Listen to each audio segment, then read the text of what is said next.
It's episode 63 of the Improv London podcast. I'm your host, Stuart Moses, and this week's guest is Ian Muttucumaroe.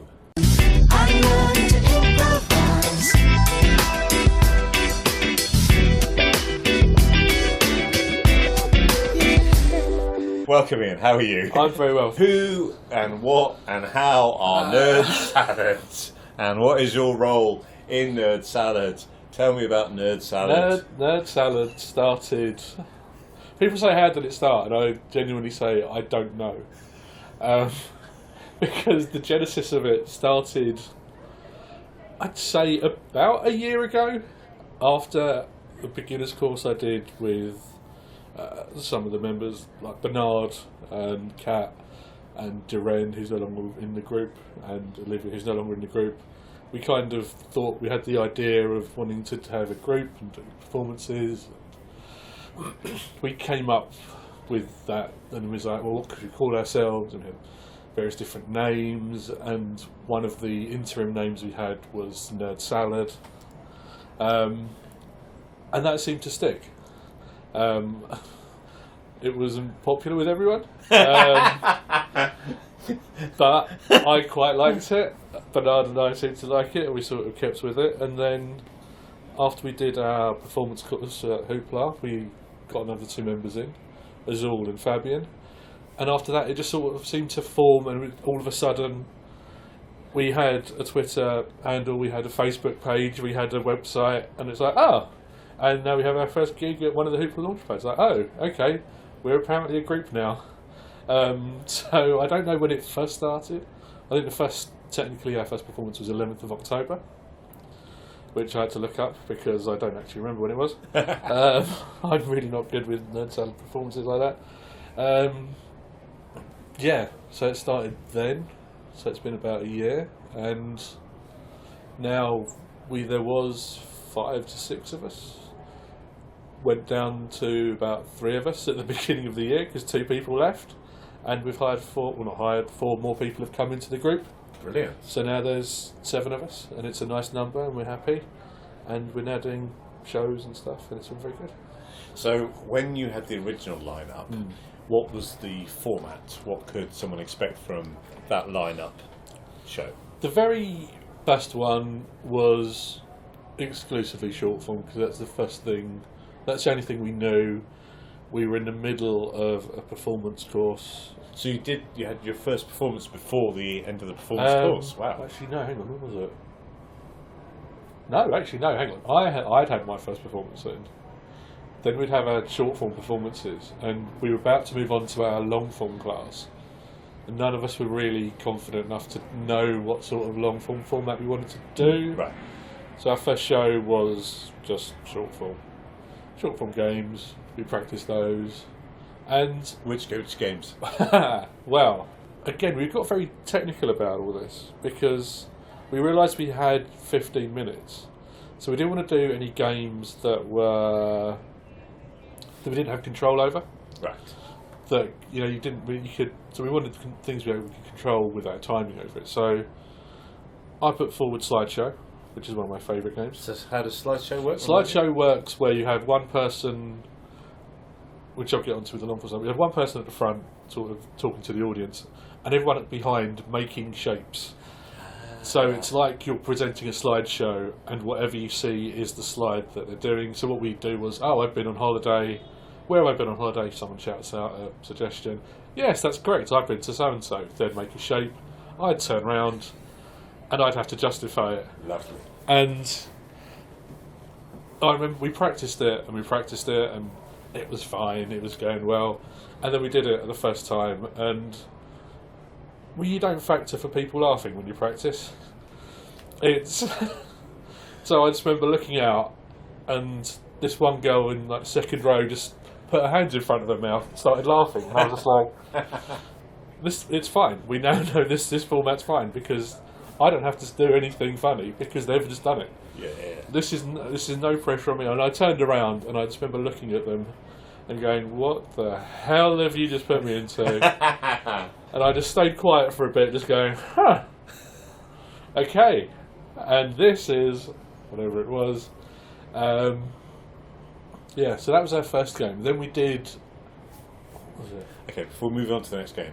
So, first of all, the people laughing, did that obscure your timing?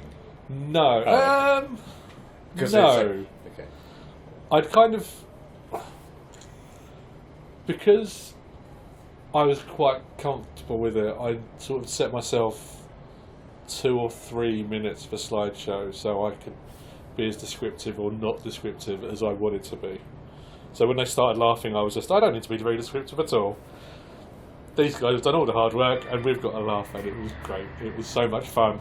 And it was just like, oh no, it's fine. So again, this is with me getting really techie about short form games, but I just love the fact that we're like, oh yeah, this is fine. We can just control the timing of it and how much time we've got left, and okay, fine. And yeah, it seemed to work. Well. So I've seen you do that a couple of times, and you've exclusively done the narration for that. Yes. Is that why? I don't know.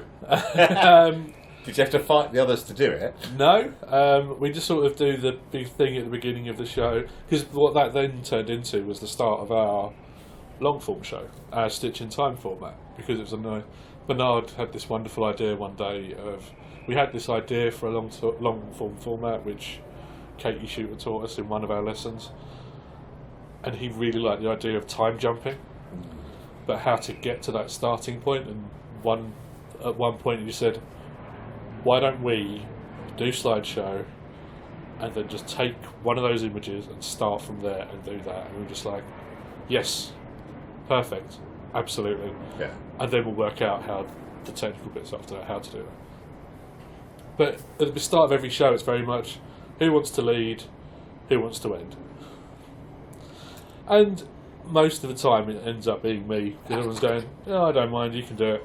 I don't mind, you can do it, it's fine. Occasionally I have one of the other guys going, oh, I might do it this time. Like, okay, fine. And I'm just...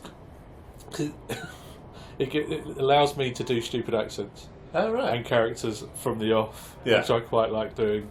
And I don't think the guys mind, or guys and girls now, don't mind me doing that anymore. It's just like, oh yeah, let him do his thing, and we'll just stand at the back and really just try and put him in as much problem as possible and get him to justify this. It's like, I mean, it's a lovely game because both you get to create the person doing the narration, and then they also get to create in the physical form, and then, as you say, you have to then justify what they've done. And that's what's good as well, because you have to justify it in the context of the word. Because now, in the long form, we take it as a word, and the character I usually try and portray is someone from an institute or an archive of whatever it is: spoons, potatoes, porcupines. I think we had once, and then trying to justify whatever they've done in the context of that word, and especially the porcupine. I think we did one of the TNLs. It was just, okay, fine. Yes, this is clearly the first time anyone's ever seen a porcupine, or this is the first time they domesticated them. So yeah, it's just that wonderful, yeah. And again, but it's quite fun being in it as well, because you can just be like, I don't know what to do. I'm just going to lie on the floor. You can sort it out. Cool. We'll come back to the long form thing in a minute. Yeah. So with the already shows, you were doing slideshow. Yeah. What else were you doing? We then went on to our sort of Jerry Springer type show. All right. Which was, we had one person as our Jerry Springer, Jeremy Kyle type person. We only ever did one short form show, because then we moved straight on to long form. All right. Okay. It was Fabian who was our host, as it were, and then we'd have 2 people either side, and we'd have 2 people doing one word at a time, and then the other 2 people trying to speak at the same time. Oh, right, yeah. So you'd have 2 guests doing that. Right, yes. And again, it seemed to work quite nicely, because we could control the time on it, and Fabian was really good at being, he had this wonderful presence of just being a host, and even when he got things wrong, he just corrected, he was just like, no, it's fine, this is how I do it. Yeah, lovely. He had this, yes, this is my Jeremy Kyle show, this is me, this is what we're doing. And he had this wonderful, engaging way with the audience with it, and it was just like, oh, this is really cool. And yeah, that was one of the ones that we'd go on for longer, because obviously when you're trying to do one word, when you're trying to do a word together, which I've told the group I hate. It's interesting. I just can't stand it. Why can't you stand it? I think because it slows down everything. Yes. And you're having to and it is very funny when you get it bang on. Yeah. But it's just that slowness of when you do it. When you do it, bless them, they haven't put me in that position too many times. They've quite, when the chances happen, someone else has done that and they've let me do one word at a time. Right. So thanks, guys. Yeah, I would say one word at a time. It does just have that bit of extra pace that goes, otherwise you're just doing this. You have to elongate every. Yeah, we get that. So, but that was a really fun game, because Fabian was being a proper talking host and getting right in your face and shouting at people and doing this, and then it's all nice and lovely at the end, and he's like, "Oh, thank you very much, everybody." And the last one we did, I can't remember the name of it, but it's basically where someone is selling a product and we're all journalists in like a press pit. Oh, right, okay. I'm going to call that press conference. I think it might be press conference. I think it may well be press conference. Oh, all these games have all got subtle variations and have all got lots of different names anyway. So. Depending on who taught you, it's always exactly. got someone's name to it. And that was basically just someone taking an idea and making it as good as possible, and everyone else just picking up on one thing, getting it wrong. Right. And then just heightening how wrong it was, or just like being confused by it to the point where it's just like, but you said it does this, and the person getting really, really angry, really, really angry. And then you come back with a normal question, and the presenter would be like, "Oh no, that's fine. And then you come back with something even worse, just to completely push him over the edge. And yeah, and we did that for our end one. Again, I can't remember what it was. Something must have been like a Hoover or something like that. Yeah. But yeah, that was our first. That's what we practiced for our short form show, and we only ever got to do it once. Oh. Yeah, because the next time we had sort of learnt a bit more and decided to move on to our long form one. But that was the first time the hats were involved as well. Do you know, that was going to be my very next question. Tell me People where ask the me hats that. came from, because I'm quite sad. I love a little bit of production. I don't know if that's too strong a word. Too strong a word for this, but It is, yeah. It was. The hats came about the day before our first rehearsal, maybe the week before. Fabian was in a market, and he found these. And I'm not gonna lie, they were horrid. These are neon pastel colours, but they had the word nerd on them. And he said, "What do you think?" And we were just like, "Yeah, they're great, they're fine." And he turned up at rehearsal with one for everyone. But the thing was, as soon as we had them, and we were just in rehearsal, we were just like, "Yes, this is wonderful. We're wearing these all the time." We were being like the best improvisers. We just took it and just ran with it. Just like, yeah, we're going to wear these for rehearsals. We're going to wear them every show. We're going to wear them the entire time, no matter what we're doing. Blah, blah, blah, blah, blah, blah. And I think because after rehearsal, we were going to see a show in the evening. It was it was Breaking and Entering, Project 2, and Carrie Adam Paul. Brilliant. And it was just like, oh, we may as well go for a little trip, because that's just ridiculous. It's a ridiculous lineup. So by the time, we all sort of like left rehearsal. A few of us went and got something to eat. A few of us went home. And after about 5 o'clock, we were just like, well, maybe we don't want to wear the hats all the time. That might be a little bit, whenever you try and perform, you try and dress down a bit, and plain colours, and there's us with these bright, garish hats. So it was just like, okay, and then we sort of decided, like, well, why don't we just come on, just come on wearing them. And then I can't remember whose idea it was, but we just sort of said, well, why don't we, once we get the word, or we just take the hats and throw them all off at the same time. We was like, yeah, why not? Because then it's quite a nice little. We didn't know what we were doing the first one, so we just like, we'll just run on, bump into each other, not really sure what we're doing, it looked a bit clumsy. We'll just take the hats, get the word, throw them off, start the show, and we did, and people seemed to really enjoy it. Yeah. I really enjoyed it. It got a good reaction from people. It's like, oh, that's really good. It's got a nice energy to it. We're just like, yeah, of course. That's exactly why we did it. It's like, wow. Okay, that's kind of why we need to keep the hats now. Yeah, I mean, I'm not even quite sure what it was. I mean, maybe it just felt like, okay, so we've got the admin bit out of the way where we get the suggestion, and now it's like hold my coat. Yeah, we're going to improvise now. Now it's the professional bit. And that's just like we're not. We of course we're amateurs, but it's like we're doing this properly now. Yeah, exactly. We're here in uniform now. Yeah. Right, hats off, lads. Let's go. Well, I straighten my tie because we're going to have some magic. Yeah. I say lads, even though obviously there's now women in the group, but at the time it was lads. By this point, we'd already lost a member. So you were doing an adapted version of Slideshow.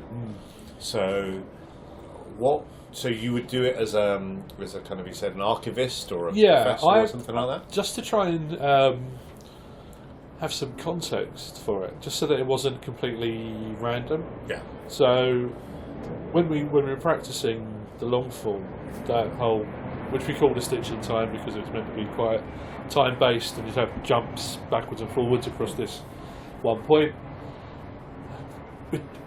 We didn't want it to just be like, can we get a word, please? Porcupine. Oh, yeah, okay, fine. We've got 3 pictures of porcupines. It'd be like, okay, well, I wanted to probably just try and put some context to it. So again, we'd get the suggestion, I'd turn around, say the word, hats off, and then it becomes, now I'm a different character, the person who got the word. Yeah. I'm now from the Institute of Trombones and whatever, harpsichords and And that's a lovely kind of short form influence there. I think if you have never done short form, that perhaps wouldn't occur to you. Whereas if you've done short form, you know about two-headed expert. You know how fun it is to have somebody talk in very serious depth about something essentially frivolous. Yes, absolutely. And when you do get to be that, when you're finding stuff in an archive, and then you just come up with ridiculous ideas of, we found this one. This one's been on our wall for however long, and you don't know what they're doing behind you, but when you're setting it up like that, you're ready for a fall, and it's just like, that's brilliant. So it's like, this has been on our wall for the past 4 years, but I thought I'd bring it into you now to show you, and God, they look like they're having sex. Excellent. Okay, I'll try and justify this. And again, each one of us would do something different. So some would do, I was going through my grandmother's attic and I found these 3 photographs, or I found these 3 photographs on the road. So it all depended on who was doing the leading, or as it were. But for me, it was just a case of, I get to do an accent now. I get to do an accent badly, and people have to listen to me. So, what are your tips to mastering accents? I have no idea. Apparently, I can do a decent Scottish and Welsh, reasonable Irish. Anything other than that tends to sort of drift between Australian, New Zealand, South African, to sort of goes fine. I'm trying to do a Boston American, but that's going horribly. Really? Yeah, that's really tricky. And again, general American, just because I'm watching a lot of Saturday Night Live, so I'm picking up different bits of accents and stuff. But then it's good because you then pick up certain words that certain celebrities say, like, oh, that's how you do it. Okay, all right, fine. So I probably should go on a proper course. That's one of the things I do want to do, go on a proper course and learn how to do proper accents. Right, yeah. But yeah, my Welsh one I learnt from Gavin and Stacey. The Scottish one probably from watching Train Spotting. And the Irish one from Father Ted. Hurrah! Yeah.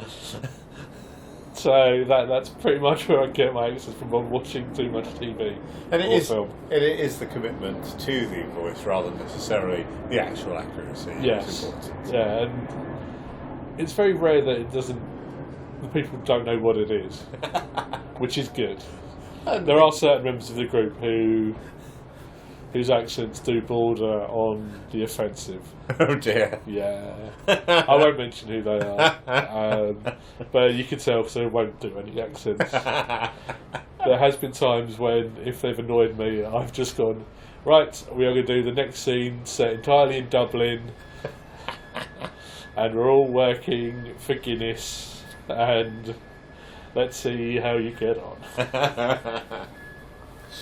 So, with a long format, I worry about the other members of the team.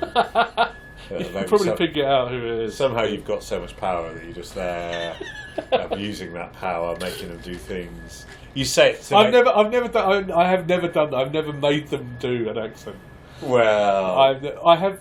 People have sort of. We did a show recently at Lady G's night where we had this Scottish professor, and it was just like, oh, I can do a Scottish professor accent. It was just like, just suddenly jumped into it, and it's just like, hello, Professor. I know Professor McGonagall. I think it had to be.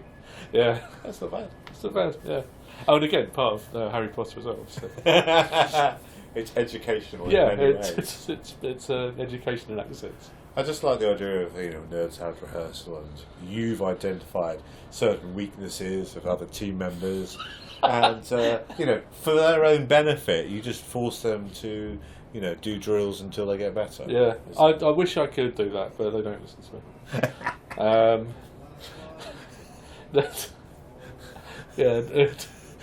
That sounded rehearsals I'm probably not allowed to talk about because they get dark, they just go to the depths of human despair. Our shows are wonderfully light and lovely, but because we get it all of our system in the rehearsal. Right. Not so much now, because rehearsals now with the newer members tend to be a bit nicer. Right. But when it was just like the 5 guys in a room, that got dark. I think it was just us getting dark, and it's just like. I think that's a phase that many improvisers go through, and it's fine to go there, but you sort of need to go there, get out of your system, so it's part of a wide repertoire rather than the only place to go. And thankfully, it hasn't really surfaced too much in our shows. There's been a couple of times when it's come out, but not. But then it's fine in rehearsal. We just laugh it off and go, "What the hell were we doing?" It's a safe place. It's a safe place. It's all confined. I wasn't allowed to take videos, so we can watch it back. That's fine. Is that what you prefer to do? It was one of the things I wanted to do, and then it was after our long form course with Katie Shute. She did a little debrief afterwards, and she was saying about it is good sometimes to watch yourself, but not when you're starting out, because you might pick up on too many things that are. Yeah. Once you're a bit more comfortable in yourselves and what you're doing, and you can judge yourselves a bit better, then it's probably wise to watching it. Oh, okay, fine. And I think now we're getting to that stage. Right. Yeah. Just because there was one rehearsal. I'm just going to get off tangent again. There was one rehearsal we did. There was 3 of us, and we were doing scenes, just like running 12-minute scenes, and they were fine.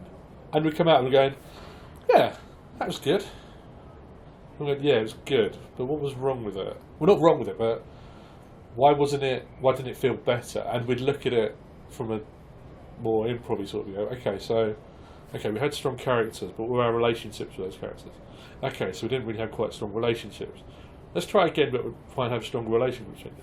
We'd run it again. Like, okay, yeah, that was better, but okay, what was it? We were talking more about the location rather than something else. Okay, fine. So now we've sort of learnt a bit more. It's probably more beneficial. Yeah. Whereas when you're starting out, just do it. Just do it as much as you can or as much as you want to. Yeah. And then, yes, a little bit later on, you can start looking at it a bit more I think the main, objectively. objectively, yeah. I think the main thing that I found through watching back performances was the time dilation and the way in which, when you're on stage, 10 seconds seems like about 10 minutes. Yes. And you might think, well, I stood there for like half an hour and I didn't say anything, and actually it was 30 seconds. Yeah. So things like that are useful to see. Yeah, absolutely. And because we have had a couple of our shows taped, and I find it hard to watch. Yeah, I don't. I put like a little intro to one and like a nice little ending to the other, but actually watch the show, I watched up to our bit where like, the music faded out, and I was just like forwarded right to the end, and then blacked out into this nice little credity bit. I don't need to see that yet. I'll watch that later. That's fine. I'm happy with how that was. That's fine. So with the slideshow format Yes. that you're working on, you mentioned time jumps. How Yes. do you negotiate? So how do you get from these are 3 slides of porcupines to then performing it and doing the time jumps? Because I love stuff with time jumps, but I just don't know how to do it. I love it as well, just because it's weird and techy and wonderful. It was one of those things that we played around with for a long time, and we thought, well, what we should just do, stay in the position of the last one and just go from there. But then we're like, well, what if that doesn't get a good reaction? What if the second one got a good reaction? Yeah. So then what we decided was, well, whilst one person's wrapping up, everyone who's in the back line either step to the side or just between them figure out which one they thought had the best reaction and go back to that. Yes. Go back to that position, and then whoever's doing the ending would just, for example, if it was me, I'd be like wrapping up, oh, thank you very much for coming out for my presentation, I very much appreciate this, thank you very much, and I'd walk off as if it was it, and they'd just stay there very still, and then they'd start the scene from that position, and that seemed to work. And then the time jumpy bit would be whoever's on the side. If someone had called something out, so when it started, we thought it was good, but it was just a mess. We were just jumping all over the shop. But Maria Peters is our coach, and she was watching as she coached us, and she got us down to being a lot more. Have that first scene go on for longer, and then just jump to bits which are interesting from there. So jump forward, jump back. And we were trying to do it like a timeline, so we'd have our point 0 and then think of it. I'm doing actions on a podcast. Yeah, very good. I'm enjoying these actions very much. Brilliant. Well done, Ian. So you'd have a point 0 in the middle, and you'd have like to the future be to the left, to the past would be to the right, and we'd just try and think of it like that. But it was just getting the terminology correct, which again was part of the development, because you can start off with saying back to the present was fine because that resets it to the scene, but then it's like going 2 years back, and if you say 2 years back, is it 2 years back from then, or is it 2 years back from the original scene? Yes. And so getting that vocabulary correct. Which one is it? Again, I can't even remember what we did now. I think when the new people came in, we sort of simplified it more, because even in our heads we're going, actually no, that's not right, that's not how we used to do it. How did we used to do it? I can't remember. Okay. So would someone call from the side, so let's see that, to go back 10 years or something? Yeah, it'd be like, so say it'd be like, oh, it's like when we were signing the contract do you remember when you signed the contract 5 years ago? Flashback 5 years ago. Right. And then cut back to signing the contract, and then back to the present. We then reset it, and then there's so much stuff we did in rehearsal we couldn't quite fit into our show, where be like someone got slapped, and then be like, yeah, but that'd be fun if we kept doing that. Right. So, but then it was like we're trying to play with that. So say if we went, we'd say like someone gets slapped, we'd be like, 2 seconds previously, slap. 2 seconds previously, slap. 2 seconds previously, slap. So just to try and get into that vocabulary, not going 2 seconds before that point, but from where we were, and yeah, so it was tricky. Yeah, and it still is now, because we haven't practiced it for a long time. I think we need to get back into it, but it's a lot of fun because you can. I love the idea of, because once you start doing it, people will then start putting things in place for you to time jump to. Oh, lovely. Yeah, But I'm sure it'll be fine in a couple of weeks. 2 weeks later, straight away back to where it was. And I remember one show we did, someone was writing their memoirs. I was like, oh, I'm sure, they'll be wanting to read this on my deathbed in 50 years' time. 50 years later, get to it, it's rubbish. Right? Flashback to wherever it was. And so you ended up sort of working towards that game of flashing forward, flashing back, but not using it too much too early, because it can get quite heady and a bit plotty. So just trying to let that first scene breathe, put some characters in there, put some, not so much story, but relationships in there. Yeah, you have to establish a platform that everyone understands, so that when you go to other places, you know where you come from, and then when you go back, you've got a firm base to. And one of the ones we did, we did 10 jumps in the space of 5 minutes. Wow. Just constantly, just sort of that was just one of the practice ones. I was just like, yeah, that probably was too many, because I really don't know where we are now. I'm not sure how far in the future we've gotten, but yeah. But again, it was one of those things wonderful to practice, and because you got all this stuff out of your system, and when we did it properly, it's like, well, it's actually, when it worked, it was actually quite. Yeah. It was very satisfying. So you've got a new. New people now. Yes. So are you doing the same format, or is there a new format, or how's having new people change the dynamic? It's a bit of both. It's a bit of everything, really. Because at first we thought we were losing one member with Fabian at the beginning of the year. We had a day where it was a practice and then a show at C3 something in the evening, and I think it was one of our first of the new year, and so we haven't seen each other for ages.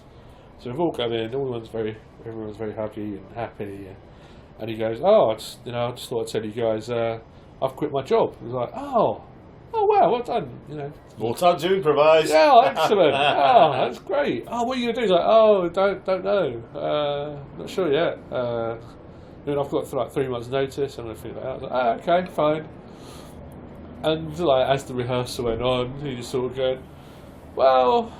It's like, me and my fiance talked about moving to Spain possibly in the future. And we're like, all right, okay, is that something you're keen on? And it's like, possibly. It's thought out. And then by the time we got to C3 something, it's like, well, yeah, I've looked at how much it costs to ship my stuff to Spain, and so I'm trying to find shipping companies. And at this point, we're just like, yeah, you've left, haven't you? Oh dear. Yeah, and it was just his nice way of breaking it to us. Gently drip feeding you the news and it was bit just by like, bit. yeah, just like give him the nice news first, then break it to them. After they've had a couple of drinks before the show, then we'll just put that in there. And so yeah, and at that point it was just like, oh, okay. And then we just sort of had an internal discussion of what we wanted to do, and so well, we kind of said we need new people. So why don't we, rather than trying to replace one for one, because I don't think we could. Fabian he was very much an X factor, but he was just wonderful about it. I genuinely miss improvising with him because he was just a joy. He was just this wonderful, bubbly, Christina Aguilera loving. Yes, he loved his Christina. No, I know, because I'm friends with him on social media, and I'm like, wow, there's a lot of Christina Aguilera on his news feeds. I'm like, sometimes I forget. It's it's the same. It's fucking. Yeah, that's fabs. So then we just sort of had a discussion of like, oh, who do we want to, who do we want to ask, see if they want to come into the group? It was like, oh, because by this point, in terms of classes, Azul and Bernard were doing advanced long form class, and I was off with Duran doing long form class, just because it fit the group. Because I had wanted to do the advanced long form, but then because we'd had a format that was quite set with the Stitch in Time stuff, it was just like, well, I don't need to learn how to do new formats because we've got a format. Those two can learn the technical stuff. I can just go and practice being a better improviser. they can do all the hard stuff. They can learn all the new stuff. I'll just be, trying to better myself. But then that worked for the better because we then had two pools of people that we then knew, or even the other class as well. It's like, oh, who do we invite? And we had these discussions, and we ended up asking 4 people to join, come to a practice, see if they liked it. Everyone liked it. We asked them if they wanted to join us. They said yes, and brilliant. Everything's happy. Cool. So you've done a couple of shows with the new lineup? We've done a few shows, but the lineup has pretty much changed every single time. I believe this is the way of This is the way of having a big group of improvisers. There's 7, I think. At the start, the lowest we've ever done is 3. Right. But that was only because it was myself, Bernard and Azul, and we did the Stitch in Time format, and we didn't think 3 would work, but we thought, if it's going to work, it's going to be us 3, because we're the only ones who know how to do it. And I think the rest of them had only been in the group for about a week. Right. And hadn't practiced it, or practiced it barely. It was just like, this is too much to ask them to try and do this now. It's a lot, yes. And it was very much that this is either going to be the best show we ever do, or it's going to be the worst show we ever do. It can't be in between. And I'd say it was one of the best. Really? Because it was a TNL show. The suggestion was spoons. And Bernard and I were on a tightrope made of spoons. And we did other bits, and there's a couple of other slideshow bits. The one I preferred, and Bernard was like, I think it was like the first one, is number 1. I was like, you sure? He's like, yes, number 1. I was like, okay. So we spent 15 to 20 minutes just standing with our feet one in front of the other, pretending not to fall. And it's like, is this good for the audience? I don't know. Because there's all something came up behind me. There's like 3 of us on a tightrope made of spoons. But because we were flashing backwards and forward, it seemed to work, and it was, that was really good.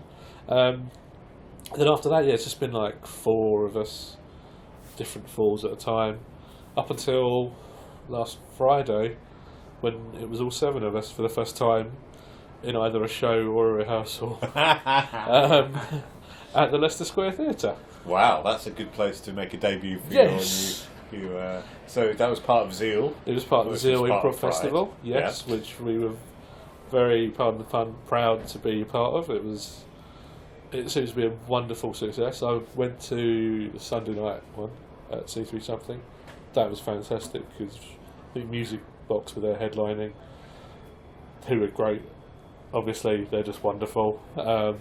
There's a guy from Spain called Jesons, JE hyphen or underscore Sons. Oh, right.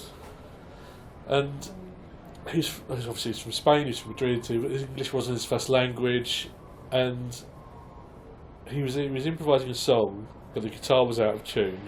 He was nervous because it was his first London show, doing it in London in front of London improvisers. But then he did this bit where he was rapping in English whilst completing a Rubik's Cube, whilst he had a timer on a laptop which he couldn't see, which was timing him, counting how long it took him to do the Rubik's Cube. The first time he got it wrong, but we thought it was all part of the act. So then he reset it itself, and then again he rapped in English whilst doing a Rubik's Cube that someone else had mucked up for him, and did a counter in under a minute. And I think he said he thought he'd done it in 48 seconds, and he'd actually done it in 50. Oh, wow. And I was just like, wow. Okay. wow, that's ridiculous. And afterwards, he was like, we were speaking to his girlfriend afterwards, like, oh, he was really nervous, and we were just like, he was really good. Yeah. And then we spoke to him, and he's just like, oh, I just love doing things that are impossible, because what I started off was getting a 2-digit number and a 1-digit number from the audience and multiplying them in my head whilst doing improv. And I was just like, yeah, that's fine. And we went, oh, something like 72 and 8. And I was just like, oh, that kind of 2-digit number. In my head, I was just like, 12 times table. Where do you want to do that? 72 times 8? Okay, fine. Yeah, and I did that for a bit, and that got easy. Then I did 3 numbers, and then 4 numbers, and then 8 numbers. Just like, why? How? It's hard enough to improvise as it is without. But then I suppose it's one part of his brain doing that whilst. Yeah, I don't have that many spare parts of brain that I can be doing maths. I mean, I have enough trouble listening to people.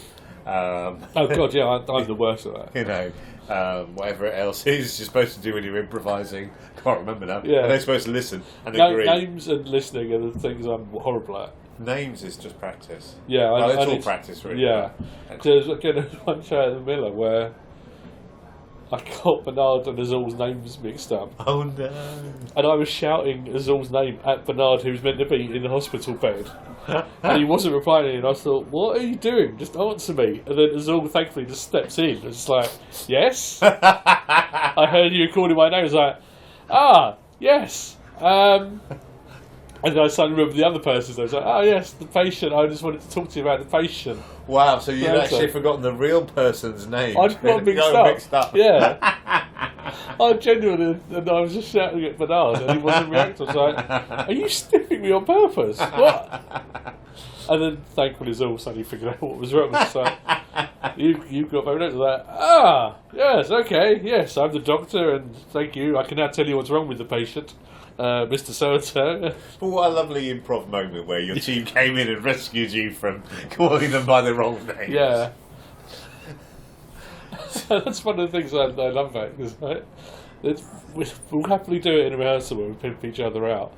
We would never do it in a show. It's just like, someone just like, no, it's just fine. We'll just justify anything that happens.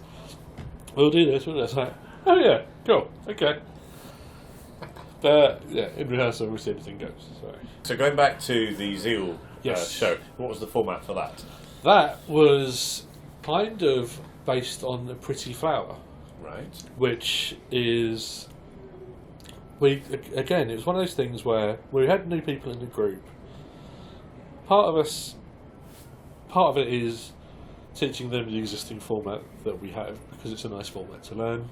But part of the benefit of having these new people in with new ideas and new styles is listening to their ideas, and if they want to do stuff, coming up with formats and ideas based on what they have, rather than saying, because what we didn't want when we brought the new people in was just saying, this is what we do, you need to learn this is our group, blah, blah, blah.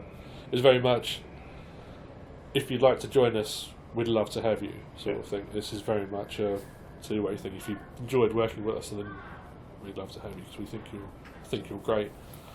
So part of it was just the timing thing of, have we got enough time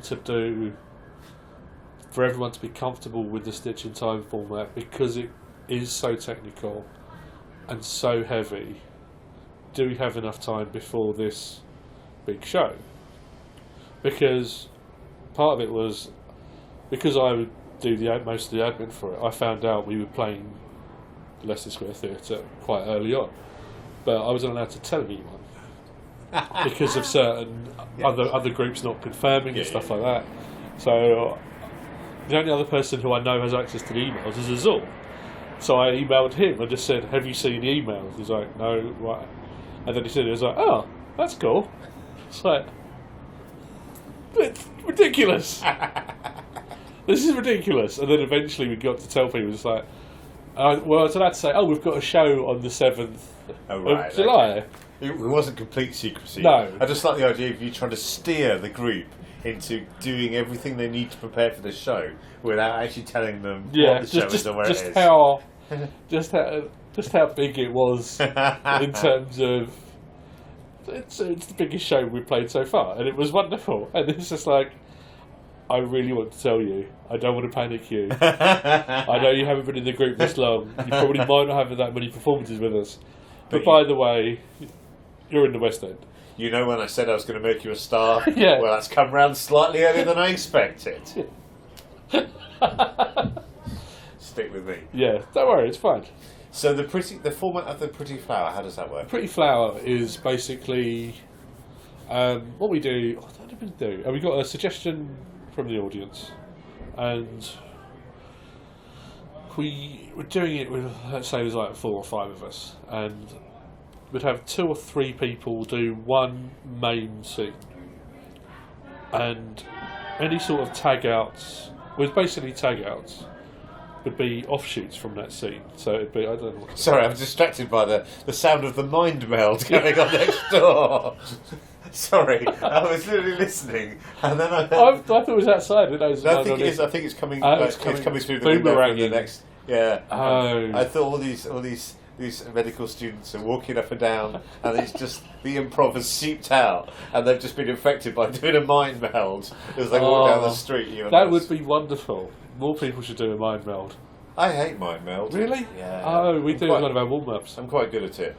I said modestly, if only because I've done it quite a lot. But I don't know why I don't like it. I just like, can we just do something proper? That was one of the things we noticed when we did our first rehearsals with the new people in the group. Once, because it was one of our warm-ups, and at least twice we got it on the first time. Oh, really? Not me. I'm horrible at it. But I think Azul is great at it because he just melds with everyone. Right. But does it actually meld the group though? I think it does. Do you because think so? Yeah, because I think it gets you in a. It's the certain words that people would use. So I think it's like, if someone says that, okay. it's like, I know what you're going to say. It's like, when you say toast, you don't mean breakfast, you mean brunch.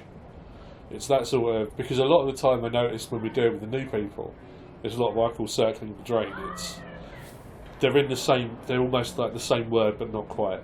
Right. It's yeah. it's that, but it's so close, and you're there, and always you're getting to that point. You're nearly there, but it's not quite right. It's not perfect.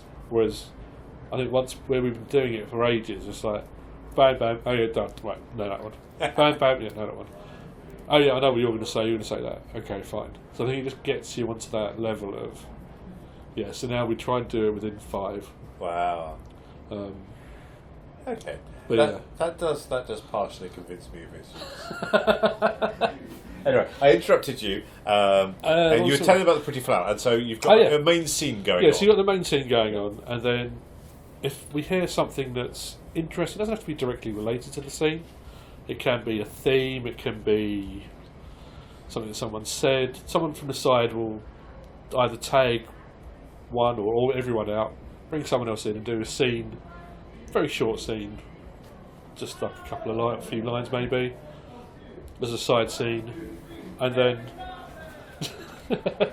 I think what we then do is someone from the main scene would then come back, sweep, tag everyone out, and then they go back to where they started or where they ended up in the first scene, and then each. I'm sorry, laughing now.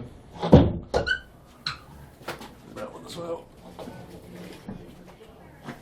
So basically, all tags are sort of quick, thematic, or don't have to be directly linked to the story or the main scene, but everything then goes back to the main scene. So you've got this one bit, sort of up, loops, back down again. So it's like everyone's a little petal. Right. But you've got that main scene that you always go back to in the middle. I think you could probably go backwards and forwards with that main scene. Right. We've never really tried it. We've always gone straight back to wherever we cut from. That sounds like an unnecessary complication, Yeah. I think. Yeah. Yes. I think so as well. It's sort of, so I think the one we did at Leicester Square was based on cheese. And 2 people were grating. It's like, well, that's all they ever taught us in school culinary school was how to grate cheese. Quick tag. We're selling in a restaurant that everything has cheese in, and it was just like there was like set up. Oh, by the way, we only serve food with cheese. Got a laugh, sweet, back out, back to the bit of being about working and or being at home, and they're just grating cheese. So that's kind of what we did. That's kind of our one at the moment, because it was easy for everyone to get on board with. It's easy to teach, but at the same time, it's quite a nice visual one to see, because when we get towards the end of it, you can just do quick tags, just quick one-liners. Yeah. This seems to be the takeaway message: is start slow and long, and then speed up, and you can do, for most forms. That seems to be the rest of what you're doing. Because it just got, and especially the way ours went, it just felt, again, because it was all 7 of us as well, it's like, it felt good when we were in it, which is kind of what you want. Yes. And it was just, that ending, which we described as like, it got, which was great, because my dad was in the audience at the time. It got quite sexual. Really? Yeah, Lovely. I was so happy. I walked off and went, I'm so glad my dad's here tonight. Well done, son. Oh, he was You're really... finally a man. he loved it. He said, it's really funny. It's like, oh, good, thanks. But we realised because we'd gotten to that point eventually, we'd sort of built up with other bits. If we'd got to that point too quickly, we'd have burnt out far too quickly. Right, Because we got to that comedic punch after about 10 minutes, we had enough time to just escalate, riff off, and we had enough time to just like.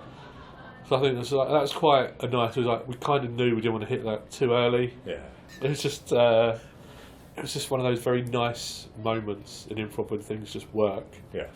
And you're all on the same page, and especially we hadn't been in a room together all 7 of us. Like, oh no, this is good. Okay, big final question. Mm-hmm. Big final question. What would you describe as your signature move? What do you do on stage, and everyone's going to go, classic Ian?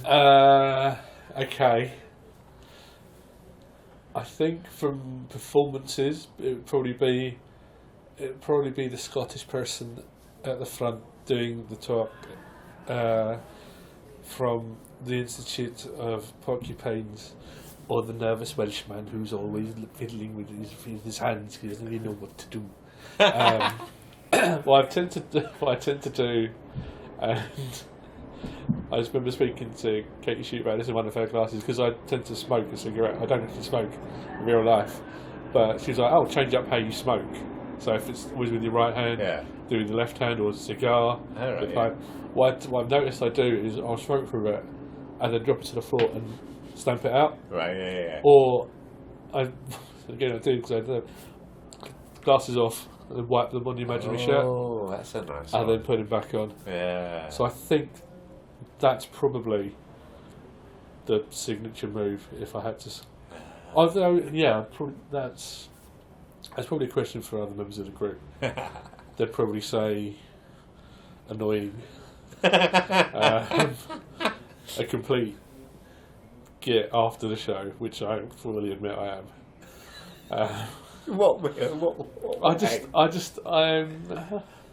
I'm usually fine after about 15 minutes. Right. But afterwards, I'd just be like very sort of insular, and so the people who've been there like longest, Bernard and us all, are very used to it. Yeah.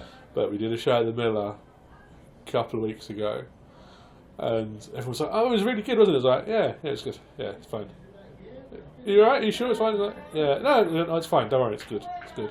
And I disliked it because I thought I was in it for too long. Right. Because in my head, that whole improv pedometer, I was like, I've been in this for like 25% of the time, and there's 5-6 of us. Yeah. I should be in this for a lot less. Yeah. And there's always just like, sometimes that happens. Get used to it. Yeah. Sometimes you have to be the person that's in it for longest.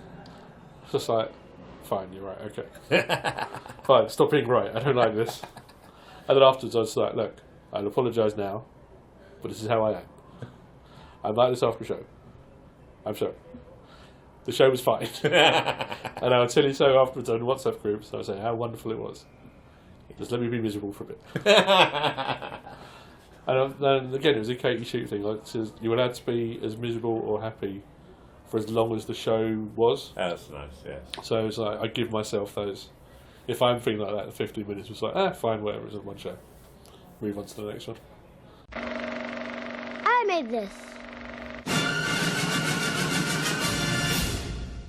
That's improv!